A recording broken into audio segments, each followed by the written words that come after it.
आहुति हमारी प्यारी सी बिटिया, ये हमें कुछ सुनाना चाहती हैं। क्या सुनाएंगे मुझे भी नहीं पता, पर मैं चाहता हूँ ये जो सुनाए वो आप भी सुने। राम क्यों पूजे जाते हैं?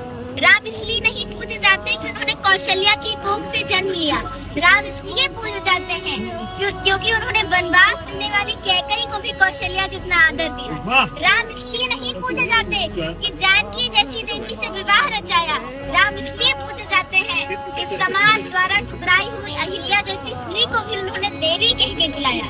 राम इसलिए नहीं पूजे जाते कि दशरथ जैसा चक्रवर्ती सम्राट उनका पिता है।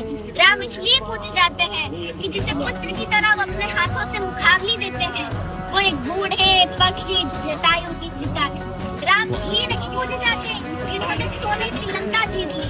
राम इसलिए पूजे जाते हैं कि अपनी अयोध्या के लिए, अपनी मातृभूमि के लिए, अपने बाहुबल से जीती हुई सोने की लंका उन्होंने त्याग दिया। राम इसलिए नहीं पूजे जाते कि उन्होंने रावण की नाभि में तीर भेज दिया। राम इसलिए पूजे जाते हैं कि इस प्रकार विद्वान से जीवन की शिक्षा लेने के लिए उन्होंने लक्ष्मण को उसके चरणों में भेज दिया।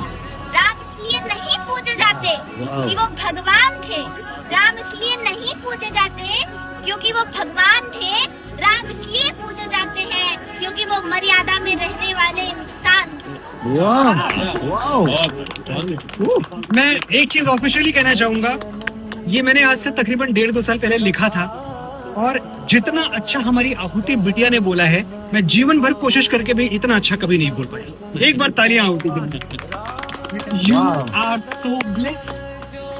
राम इसलिए पूजे जाते हैं, बिल्कुल ठीक है जो तुमने बोला, लेकिन इस देश में बेटियों की पूजा भी इसीलिए की जाती है क्योंकि तुम्हारी जैसी बेटियां हैं इस देश में। खुश रहो बेटा।